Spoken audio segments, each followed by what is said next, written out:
Welcome to Surgeon Syndicate. If you're paying attention, you know that you only make money when you work.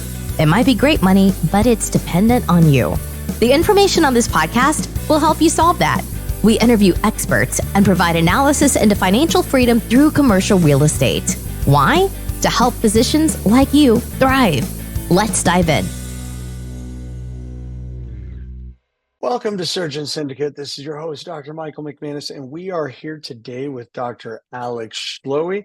Alex is a Christ follower, husband, father, Air Force physician, and multifaceted entrepreneur with a deep commitment to empowering physicians to achieve financial freedom through real estate. As the co-founder of RAL Room Assisted Living Mastermind, Alex is at the forefront of transforming the assisted living industry, teaching others how to invest in and reshape the landscape of residential assisted living. He also hosts the podcast Physicians and Properties, where he guides fellow physicians in leveraging real estate investing and entrepreneurship to gain the freedom to practice medicine on their own terms and live life to the fullest. Driven by a passion for family, adventure, and lifelong learning, Alex intertwines his professional endeavors with a personal mission to create a future where he never misses a moment with his loved ones. And I don't know how anybody could argue with that one, because I think every doctor has been through the missing moments with loved ones. Alex, welcome to the show. Mike, so glad to be here. Thanks for inviting me on the podcast. Really appreciate it. Oh, you're welcome. You're welcome. If anybody hasn't checked out Alex's podcast, he was kind enough to bring me on his show. Seemed like a great show to me. I hope it is for the listeners. Yeah. So welcome to the show here. Tell us a little bit more about your background. I mean, it's a great intro, but Air Force physician, assisted living. How did you get to real estate and all the things that you're working on? Sure, Mike, absolutely. Well, I grew up in Virginia, and I'd say kind of lower middle class, but my dad really showed us the value of hard work, and also the importance of showing up and always being there. And he would go to work early in the morning so he could get off at 2. He would drive about an hour each way, leave at 4 in the morning, get to work around 6, and then drive all the way back and get home around 2 o'clock. So we never missed a baseball game or a wrestling match or a track meet. And so really just incredibly inspiring, and has motivated me going forward to understand, like, hey, that's what it means to be a really great dad and a really present dad. And I think that the majority of being a good dad is just showing up. I say that because a lot of that has led to now how I feel in regards to being a physician, being most importantly, a husband and a father. And that's really shaped who I am and kind of how I think about things. I love being a family medicine physician. I love being in the Air Force for the most part. But I really, really love being with my wife and being with my kids, and ideally outside if possible. And so I always had this kind of entrepreneurial mindset. I was like selling, golf balls we found on the golf course to golfers walking by, or the lemonade stand, or shoveling driveways. Like, that was always there. That drive was always there. And I was also the kid who was looking at the for sale, like, booklets that you used to get at houses for sale. So I think I just always had that interest and always wanted to know more about real estate. When I got into med school in Richmond, Virginia, my dad was with me and we were looking at apartments. And I'm in the Air Force, and so you get accepted into the HBSP scholarship program. You can get a $20,000 signing bonus. And so I did receive that. And my dad said, hey, how about you take that signing bonus and you put that into a real estate property, fix it up, and then kind of house hack before it was really a thing. And I did, unfortunately, what most kids do, and I didn't listen, and I definitely regret that. But the seed was planted at that moment, that, hey, this is something that we need to do going forward. So in residency, bought a house. We kind of did a live-in flip, my wife and I. We rent that out, and then we bought some short-term rentals, and ultimately have pivoted towards residential assisted living. And we, of course, we'll talk more about that. And have been fortunate through Physicians and Properties to have some opportunity to raise capital for some residential assisted living deals and for a boutique hotel in the Smokies. And so it's just been a really cool journey, really fun. And I see how setting that foundation early on has been critical to give me the opportunity to practice medicine how I want to when I can get out of the Air Force in June of 2025. So that's a quick snapshot, hopefully helpful. No, that's awesome. I love the motivation to, to be there for your kids. And it sounds like your dad, what a high bar when you Yeah. see how hard he worked and you're like, Yeah. wow, okay. Because you could ask my kids and they'll tell you how many things I missed Mhm. over the years. And I worked hard to be there and to be present when I could, but missed a lot of stuff. And after a while it wears on you. And I think the Mhm. probably know a lot of docs who tell the same story and kind of feel the same way. Yeah, absolutely. And I didn't really realize how much he was sacrificing as a kid until now I have my own two kids and I see like just how busy things get, with work. And then my son Jack, he just started playing T-ball and soccer. And so we're like, any free time we might have had is gone, and we have a 3-month-old. So I really see, now like, man, dad really sacrificed a lot of time that he could have been doing, some hobbies or hanging out with friends or whatever else, but he didn't. And I'm really grateful for that now. And it's great to have that role model to now, like, hey, I have parenting questions, or like, hey, dad, what should I do in this situation? I have him to bounce those ideas off of, or at least can think back to those memories and whatnot. And what would dad do basically? So yeah. Man, it's awesome. And your kids are little now. Mine are both in college, but the of having parents there because at least what I was doing allowed my wife to be home full time, Mhm. and the payoff when they were teenagers, when things were rough, and even now the relationship that's there is incredible. So Mhm. I salute you for that commitment. It'll make a big deal in their lives, and maybe they'll be the next generation that inspires going forward. That's awesome. Well, I hope so. Thank you. Yeah, Jack, he wants to be a doctor just like his dad, but he also thinks I fight bad guys since I'm in the Air Force. So I'll come home from work and he'll be like, "Dad, did you fight any bad guys today?" And I'm like, "No, talk to a guy about his cholesterol." But it's always fun. Cholesterol's the bad guy. Yeah, true. Yeah. Uh, that's awesome. Yeah, we got a couple of things that come. So you went to med school in Richmond I at did. Yeah. VCU. Yeah. I did my residency in VCU, Yeah. so we I think we talked about that connection Yeah. previously. Yeah. It was That's great. I pretty love awesome. it. Yeah. I love And Richmond. I salute you for your service. I've got a couple brothers who are well, one's active duty and one's a vet. So there's a lot that goes into that. There's good and bad about it, and I'm sure are a million frustrations like we all have. But Yeah. Yeah. so thank you for doing that. Thanks, Mike. So you started off with because I mean I guess the other parallel is we did house hacks before I knew that was a word. That was my first house. Bought a 2-bedroom condo, finished the basement, got 2 roommates, and they paid the mortgage. Yeah. And then during residency, after I got married, we bought a dump. You should ask my wife about how she felt about that. And as an intern, we remodeled that and sold it at the end of the year, and then we did the same thing again in Richmond. So that was kind of my intro too. Yeah. Um, so you went through all that. That's awesome. And and the next step, how did you make that leap from, because that's a pretty straightforward, conceptually of, oh yeah, here's how I can do some stuff in real Mhm. estate. But then you kind of made this leap where your assisted living was an asset class I never even considered, and started raising capital. I mean, both of those are kind of big leaps. How did that transpire? Yeah, absolutely. Mike, if you don't mind, I do want to hit on house hacking. I forgot to mention we still house hack our basement here in Colorado Springs, and we pretty much live mortgage, taxes, insurance free just from our basement. And so I bring that up just for the point of like, people I think house hacking is like you're renting out your bedrooms to a bunch of random people, or you have a duplex and you rent out one side and live in the other. That's great, and it's certainly possible. But like even as an attending with two kids, like we still rent out our basement, and that money we're then able to funnel into other investment opportunities or for living expenses. We're getting ready to go on a big camping trip coming up, and our basement's rented out that entire time, and we'll cover the cost of that trip. And so it's just a different way to think about it. And there's ways to make it more private. We rent out a basement apartment, which sounds similar to what you did, and it's got its own separate walkout and entrance, and so we never really see folks. And so it's a great way to do it. So I just wanted to hit on that. If folks are thinking about how can I get started, house hacking is an amazing way to do it, and cover a lot of your living expenses.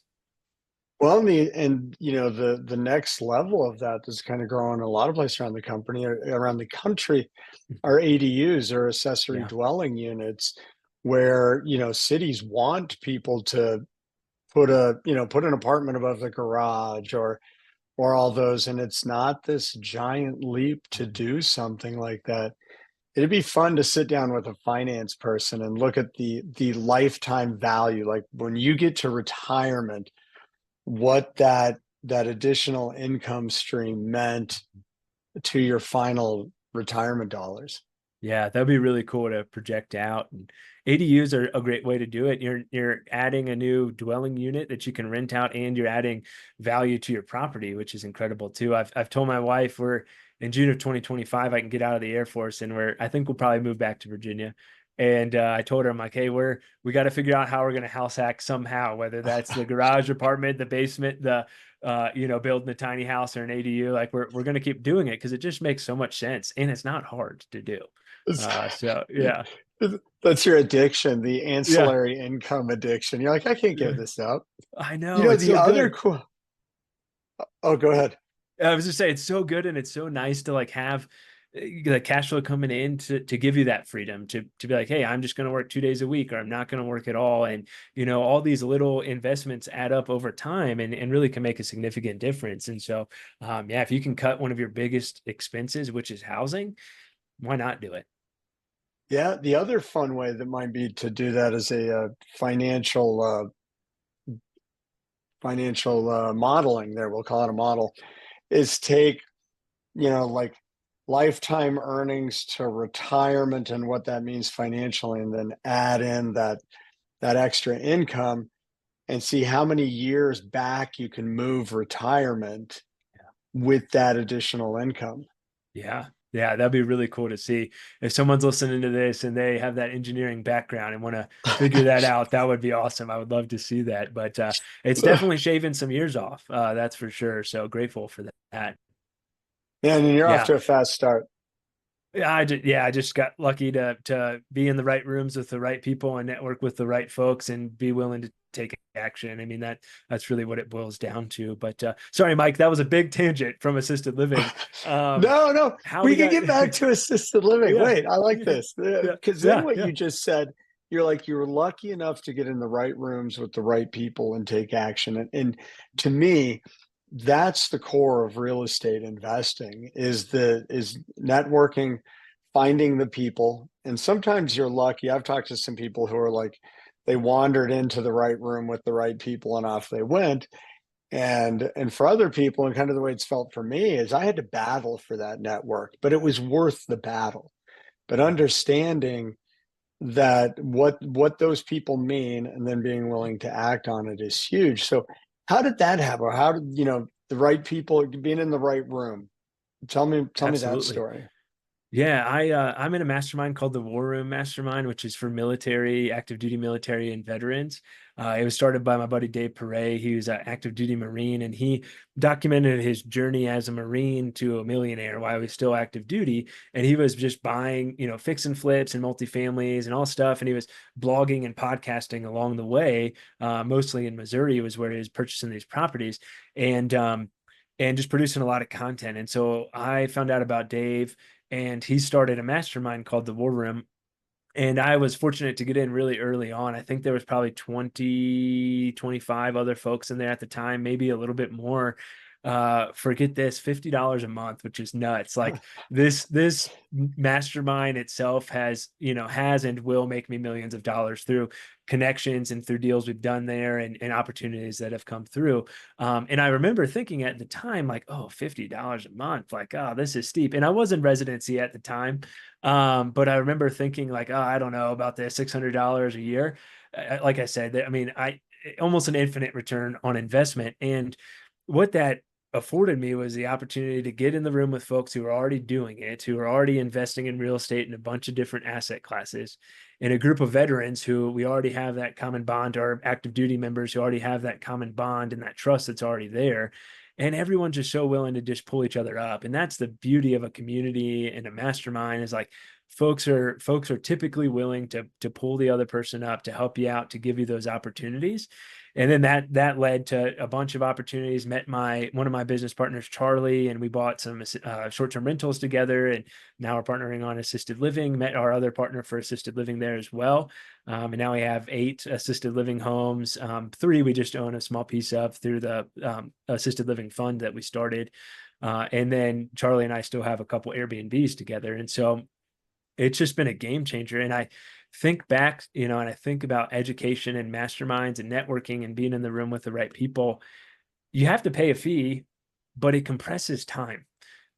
It just substantially, and it gives you that security of knowing I have these people who've done it before that I can bounce ideas off, help me underwrite, and bring you lots of opportunity, whether that's in capital space or deal opportunity.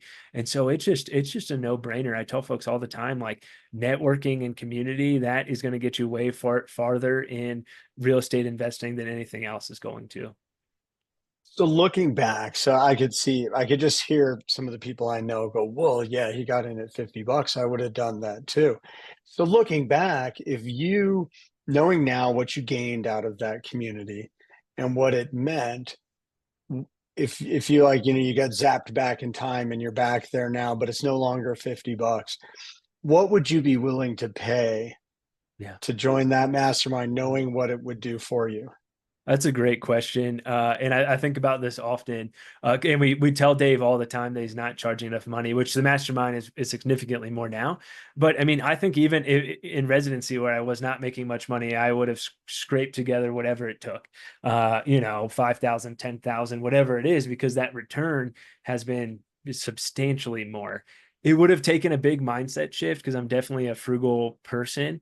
But now I see the other side of it, and I'm like, golly, like, I just saved years and years and years off my life. I got years back with my kids and with my wife because I was willing to join a mastermind community. And there's a lot of them that exist. You don't have to pay $25,000, $50,000 a year. You can find ones that are $2,000, $3,000 a year, and go from there. But I guess the right answer would be, I would pay whatever, because I wouldn't be here where I am right now if it wasn't for that. Yeah. I give you credit, because I was slower to learn that. I thought, I'm really smart, I can do it on my own, and I read books and I watched YouTube videos, and I worked. I think I put a lot more money into the system along the way, because then I'd buy like a little course, and it was a video course, and then I took a live course, and like stepped my way up through the process. But it took me years more, because it came with education, but it didn't come with community. Mm-hmm. And that community, and that was the game changer for me when I joined a mastermind with a guy, Ash Patel. I'll give Ash the shout out there, but it totally, totally changed the direction of what was available to me in real estate and what I could accomplish. Well, you see what's possible, and it just makes you strive for more, and realize, like, hey, if this person can do it, I can do it. And it just, it's incredible. I completely agree. And I personally believe, and maybe I'm a little biased because we did start our own assisted living mastermind called the Row Room, but maybe I'm a little biased. I don't think courses are going to exist in a few years. I think folks are going to realize community is really where it's at. And, people that are listening, I mean, I'm sure you as well, Mike, like, how often do you buy a course and you never finish it? Almost every time. Yeah.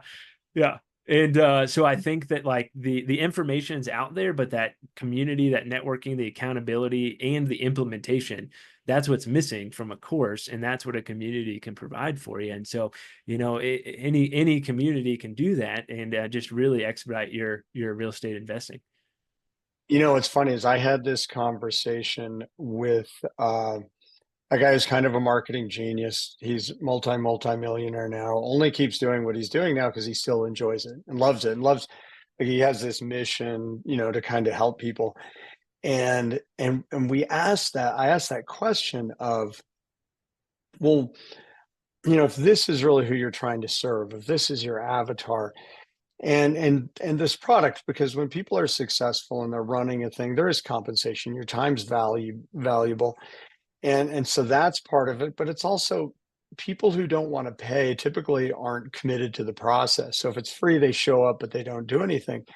Because actually, the mastermind I'm in, he wasn't looking to pay money, to make money off of it. The question he asked when he started doing it was, how much will it take to assure I get committed people? Mm. Like, what's a price that only a committed person will pay?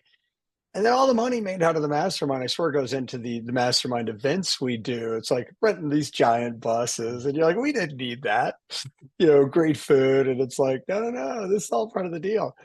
But the discussion with courses was from somebody else, but he said, what I do with the courses, and he sells some different courses and things, and there's different price points, and one's like $100, one's like $500 and $2,000, and then has the real product. And he says, the reason I still do those, I don't make enough money off of them. It makes no difference to me, the money that comes out of those.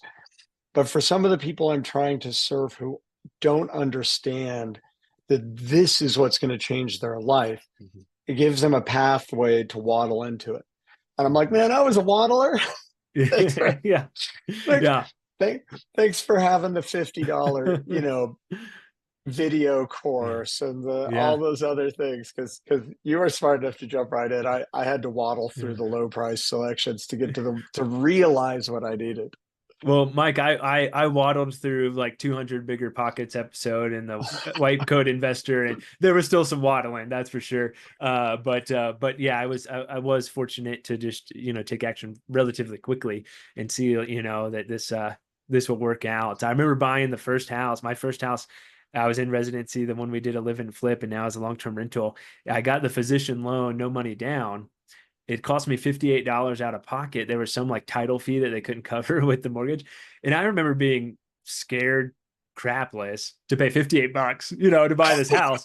And, and now that house is doubled in value, and we have a long-term rental in there, and it cash flows $1,000 every month. And it's just so funny when you're not surrounded by people who are doing it, or you don't hear these stories of people doing it, how scary it can be. And I mean, I was a family medicine resident, not making much money. And so I bring that up for, folks that are listening to this. If you're in residency, you can absolutely do this. You can do it way better than me. You can house hack a multi-family property, or do co-living and rent out the bedrooms and cash flow while you're in residency. I mean, there's a lot of different ways to do it. So I just bring that up for, getting started is the most important thing. It's funny you say it was $58. So even though you're a resident, it still wasn't, a huge amount. You definitely had less money, but a lot of the fear is just that fear of the unknown, the fear of failure, the fear of doing something different. And especially, I keep coming back to this, as doctors, we went through this path where we never failed. You went to school, you got good grades, you went to another school, you got good grades, you got into medical school, and there was always a path. And as long as you kept working hard, there wasn't much risk of failure. And the outcome seems so much blurrier. Like you don't know. You're like, I think I know, and you're risking $58, and Yeah. it's still so scary. Yeah. Yeah. I True. Yeah. I mean, I recently approached somebody about a partnership, and we'd been in a networking group, and he had said, like, this was probably 6 weeks ago in one of these meetings, I'm looking for somebody to partner with. Here's the skill set I bring. Here's what I'd like to get out of the partnership. And it took me a couple of days. I realized, oh wait, he has what I need. Mm-hmm. I would rather have a partner to work through this together with than try and buy those services from somebody who's not committed to the end result. And it still took me like 2 weeks to call him and say, hey, dude, what do you think about partnering? And we both know there's a process to looking at a partnership. We're not just jumping in. We're going to go through a series of proposals back and forth to each other, how we think about it. what the arrangement will be, what the exit will be if we decide we hate each other in 3 months. You know, that whole process, and we both had mentors to help show us like how to do a partnership right. So even that, but it came down to me when I thought about it was when I looked back was my biggest fear was like asking a girl out on a date in high school. What if he says no? What if you're like, I'm not partnering with you? You're an idiot. It's like, what's that? It's like a little, all right, fine, great. On I go with my life. But we get these fears that are so hard to get over. And we'll say it was some other risk, but it often comes back to just, I say silly little fears, but they're real people fears. Sure. Yeah. I mean, I think we get that imposter syndrome in real estate, just like we do in medicine, or why me, or am I able or appropriate or the right person for this? And I think you bring up a great point, Mike, sorry. I don't know why I said Mark. Mike, the next hurdle I think that folks get after taking action is the partnership piece. And as doctors, we also really like control, and we like the idea of owning that apartment building 100% or that house 100%. And we kind of write off the idea of partnership. And man, you can go so much faster with partners, with the right partners, than you can by yourself. And I think there's that saying that's like, if you want to go fast, go alone. If you want to go far, go together. And it's so true. And I think about my partners, Charlie and Luke, they're amazing. We all three have different skill sets. We all three complement each other. And we've done way more just in the last year than I would have ever thought. And it would have never happened if it wasn't for that partnership. And so I think when folks hear that, or hear partnerships, they like think, oh man, I'm giving up 50% of the deal, or whatever that percentage may be. 50% of a deal is better than 0% of no deal and not getting started. So you just got to think about it that way. I wrote that in my journal for like a week. It's like, would you rather have 100% of nothing or 50% of anything? Yeah, exactly. Yeah. So that's a great way to look at it. All right, man, the time is flying. I'm looking at the clock, and so what we're going to do right now, this has been a great introduction to Alex, and I hope this has been valuable to you guys, because this is really some high quality stuff about how to get started, how to actually make progress, how to de-risk progress, partners and masterminds and all that, help fill in the gaps that you don't know and avoid those mistakes. So this has been great stuff. So thank you for joining us on this episode of Surgeon Syndicate. Thank you, Alex. And please come back, because our next episode, we're going to dive into what Alex is doing with assisted living and raising capital. And these are things that they're available for investments if you want to be passive, but it's also, we're going to get some great insight how to do some stuff on your own too. That's awesome. Thanks, Mike, so much for having me on the podcast. Looking forward to talking again soon about assisted living. Do you care about paying too much in taxes? And would you like to save more of your hard-earned dollars? Here's what we found. We found that most financial professionals have a one-size-fits-all solution. So the question is, would it make it easier for you to have someone tailor your tax solutions to your individual needs so you can keep more of your money and do what you want with it? That is exactly what we do at Excelstra. As surgeons, we know the difference between routine surgery versus life-threatening interventions. And I want you to know that I've used Unicia and her team for my personal financial intervention, and I love the results. I would do you a disservice if I didn't recommend them to you. We'd love to help you, so let's jump on a call and see how we can collaborate. Simply go to www.excelstra.com/McManus and book your free call today. This has been an episode of Surgeon Syndicate. If you got value from this episode, you know other surgeons are hungry to become job optional, and you can help them by sharing this content today. Schedule a call and we can make a plan. Looking forward to having you with me on the next episode.